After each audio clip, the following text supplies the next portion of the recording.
embracing the light. I crouched down in the small space beneath the sink, desperately trying to silence the panic in my chest. The heavy footsteps of my father thundered through the house, and I could hear the unmistakable crash of glass as he hurled another beer bottle across the room. The sound echoed in the stillness, and I held my breath, desperately hoping he wouldn't find me. I peered through the tiny gap, catching sight of him storming upstairs. His movements were unsteady. He had been home all day, clearly drinking heavily. Earlier, I had counted at least 5 empty bottles scattered on the table when I came home. I remembered the moment, the flying bottle, the glass shattering against the wall, as I silently vowed that I would no longer stand by and endure this. "You're worthless. You take up space," he had screamed at me, his voice slurred. "You're just a disappointment to your mother." The mention of my mother was like a knife twisting in my heart. I couldn't respond then, but in that moment of anger, I had finally found my voice. At least Mom isn't screaming at me from her pile of alcohol. It was then that I realized I couldn't stay. I needed to break free from this life, and tonight felt like the right time. I waited until I thought it was safe to emerge, slipping quietly down the hallway. I entered my bedroom and hurriedly packed a small bag, determined to leave this painful past behind. Clothes, a few treasured photographs, and my journal filled with stories were all I could carry, but that was enough for me to start anew. As I made my way downstairs, heart pounding, I felt a glimmer of hope. But just as I was about to reach for the front door, my father appeared in front of me, blocking my escape. "Where do you think you're going?" he demanded, his words laced with anger. "I'm leaving. I can't live like this anymore. I am going to stay with Aunt Chloe." I blurted out, finally finding the courage to stand up to him. His expression momentarily faltered, but the scowl quickly returned. "You're just a stubborn girl who doesn't know what she needs. You think you can just walk away?" With one last glare, I pushed past him and ran out of the house, the night air cool against my skin. I walked briskly to the nearest bus stop, feeling lighter with every step I took away from the chaos. After a short ride, I arrived at Aunt Chloe's cottage and knocked on the door. She opened it immediately, her face lighting up with joy. "Clara. What are you doing here?" she gasped, pulling me into a warm embrace. I need a place to stay. Things with my dad have gotten unbearable." "Of course, sweetie. You're always welcome here." Aunt Chloe ushered me inside, her cheerful demeanor providing a sense of safety I hadn't felt in a long time. She led me into her cozy living room, where I noticed the small herb garden by the window, its vibrant green filling the space with life. Next to it was a photograph of our family, taken long ago. I felt a wave of nostalgia wash over me as I studied the faces smiling back at me, my father, my mother, Aunt Chloe, and young me. "This was taken right before the accident, wasn't it?" I asked, my voice barely above a whisper. "Yes," Aunt Chloe replied gently. "Robert was a different man back then. We all were." I looked down at the picture, the memories flooding back, the laughter, the happiness. But I knew that clinging to the past would only hold me back from healing. To change the subject, I asked, "Are you still seeing Todd?" Aunt Chloe chuckled, shaking her head. "No, I found someone much better. My girlfriend Jasmine is coming over for dinner tonight. You can meet her." A feeling of excitement bubbled up inside me, a warmth I hadn't felt in ages. It was refreshing to be around someone who cared. 2 years later, as I packed up my things once again, this time it felt entirely different. I turned to Aunt Chloe, gratitude radiating through me. "Thanks for everything, Aunt Chloe. Mia and I have decided to live in her parents' old cottage next to the college. Is that all right?" With a smile, Aunt Chloe replied, "Of course. You've grown so much, Clara. Just make sure she treats you right." "She does." "We love each other," I said, feeling a sense of joy tingle down my spine. "Then go, chase your dreams." "I'm so proud of you," she beamed, wrapping her arms around me one last time. As I left her cottage and stepped into this new chapter of my life, I knew I was finally free. I had the courage to embrace my authentic self and build the life I'd always dreamed of. As I turned the key in the lock of Aunt Chloe's cottage for the last time, a wave of emotions washed over me. I had spent the last 2 formative years here, transforming from a terrified girl hiding under the sink into a confident young woman ready to take on the world. I was saying farewell to a safe harbor but looking ahead to endless possibilities with Mia. The journey to Mia's parents' former cottage was filled with excitement. The cottage sat on the edge of a small lake, the scenery lush with trees and wildflowers blooming vibrantly. It was a stark contrast to the chaos of my past, and I felt a powerful sense of hope welling inside me. When I arrived, Mia was already there, waiting on the porch with a big smile that lit up her face.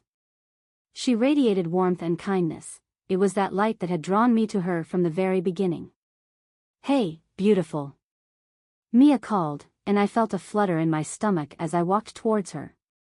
"Hey. I can't believe we're finally moving in together." I beamed back, dropping my things by the door and enveloping her in a hug. As I stepped inside, I was immediately greeted by a wave of familiarity. The cottage, which hadn't been lived in since Mia's parents passed away, had a cozy charm. The rustic wooden walls and the large windows filled the space with light and offered stunning views of the lake. We spent the rest of the day unpacking boxes and setting up the space. Mia hung fairy lights around the living room, creating a magical atmosphere, while I arranged my things in the small bedroom that would soon feel like home. We laughed and reminisced about our plans for the future, each of us excited for this new chapter. That evening, as the sun dipped below the horizon, painting the sky in shades of orange and pink, we decided to take a walk down to the lake. The soft crunch of leaves echoed beneath our feet, and the gentle breeze whisked away any remnants of my past fears. "I can't believe we're really doing this," Mia said, her hand intertwining with mine. "Me neither," I replied, marveling at the way nature seemed to awaken something inside me. "I feel like I'm finally free." We reached the edge of the lake, and I paused to take in the view. The water shimmered under the fading light, reflecting the sky. In that moment, I felt gratitude for how far I had come, the struggles, the pain, but also a thrill for what lay ahead. "Mia," I started, looking into her eyes, "thank you for being my safe space, for understanding me when no one else did." She squeezed my hand and smiled. "You deserve to be happy, Clara.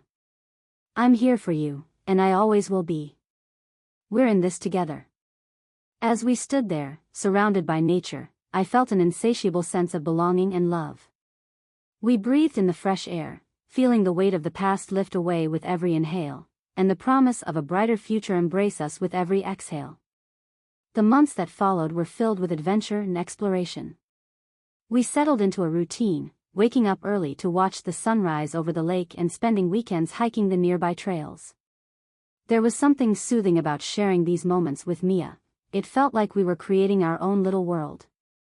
Mia also had a passion for cooking, so we often spent evenings experimenting with different recipes. The kitchen became our favorite spot, filled with laughter as we sometimes made culinary disasters and other times, delicious meals. We transformed the cottage into our sanctuary, a reflection of who we were. I threw myself into my studies at college, finding immense joy in literature and creative writing classes. Writing had always been my outlet. Now, with Mia's support, my creativity flourished. The stories I penned reflected my experiences, my journey from darkness to light, and the deep love I had for Mia. One afternoon, as we were lounging on the porch, I turned to her, overwhelmed with emotion. "Can you believe how far we've come? I finally feel like I have a family again, a real one." Mia nodded, her eyes sparkling with understanding. "You've built something beautiful here, and it's only the beginning." One evening, as the first signs of winter crept in, we decided to host a gathering, inviting some of our friends from college. The cottage buzzed with laughter and the tantalizing aromas of a hearty meal we had prepared together. Listening to our friends share stories and jokes, I felt a warm glow of happiness envelop me. It was a stark contrast to the isolation I had once felt during those dark days with my father. As the night wore on, I looked around at the faces of my friends, the warmth from the fireplace, and the twinkling lights decorating the cottage. I felt grateful for every moment, every decision that had led me here. Finally, when everyone had left, I turned to Mia, who was cleaning up in the kitchen. I walked over, wrapped my arms around her waist, and rested my head on her shoulder. "Thank you for being my partner in all of this," I said softly. Mia turned to face me, her eyes serious but filled with warmth. "I'm so glad you came into my life. You've made me whole, Clara." In that moment, I realized that this was not just a new beginning, it was a beautiful journey with someone who truly understood me. No longer did I feel the shadows of my past looming over me. Instead, I stood in the light, ready to face whatever came next. With Mia by my side, I felt invincible. As the days grew shorter and the nights became crisp, I reveled in the cozy routine Mia and I had crafted together. Each morning greeted us with the soft glow of dawn over the lake, and every evening wrapped us in the comforting embrace of twilight. Our bond deepened, intertwined with the laughter and love that bounced off the walls of our cottage. One chilly evening, as snowflakes began to fall outside, we decided to decorate for the upcoming holidays. We hung ornaments that had belonged to Mia's parents and strung lights across the windows. The cottage, aglow with warmth and color, felt like a true reflection of our home. "Look!" Mia exclaimed, holding up a quirky ornament shaped like a penguin. "This was my favorite when I was a kid." I chuckled, my heart swelling at the sight of her radiant smile. "It suits you perfectly, adorable and a little funny." As we finished decorating, I noticed that Mia kept glancing at the door, anticipation flickering in her eyes. "Are you waiting for someone?" I asked. She turned to me, a shy smile creeping onto her lips. "Maybe. I wanted to surprise you with something." When the doorbell rang a few minutes later, I raised an eyebrow, intrigue evident on my face. Mia rushed to the door, her excitement palpable. She opened the door, revealing a petite, young woman in a jolly red scarf holding a large wrapped box. "Surprise!" the woman exclaimed, stepping inside. "Mia," I said, a wave of recognition hitting me. It was Jasmine, Aunt Chloe's girlfriend. I remembered how enthusiastic Aunt Chloe had been about the two of them dating. "Hi, Clara. I brought some homemade treats and this." She held up the box. Inside were all the ingredients for a traditional holiday feast, complete with recipes that her family had carried through generations. My eyes lit up, and I turned to Mia, who wore an ear-to-ear smile. "This is amazing, Jasmine." "Thank you so much," I said. As we gathered around the kitchen table, Jasmine shared stories of her holidays growing up, and we exchanged laughter while preparing the feast. It felt so effortless. In that moment, I felt the weight of my past diminish even further. Days turned into weeks, and before we knew it, the holidays were upon us. I could feel the magic in the air as Christmas approached. Mia and I organized a small celebration with our friends and family, and Aunt Chloe was able to join us with Jasmine. On Christmas Eve, laughter erupted throughout the cottage as we enjoyed a feast prepared from Jasmine's recipes. The warmth from the fireplace flickered against the walls, and I took a moment to glance around the room. My heart brimmed with love, it was everything I had longed for.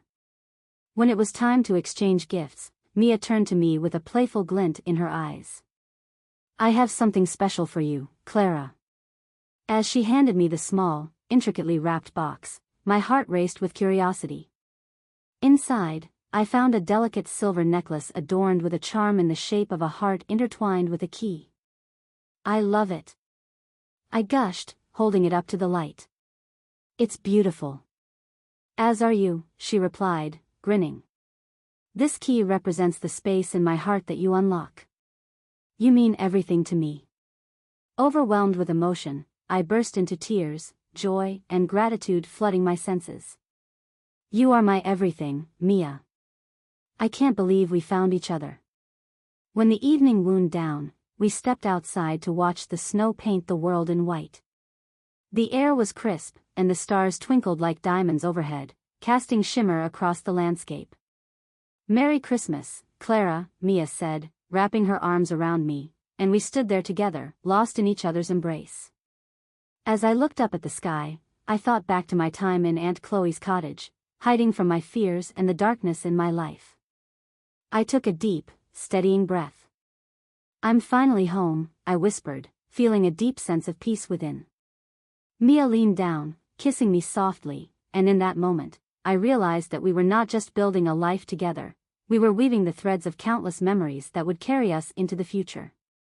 Together, we would embrace every day as it came, hand in hand, hearts fully open.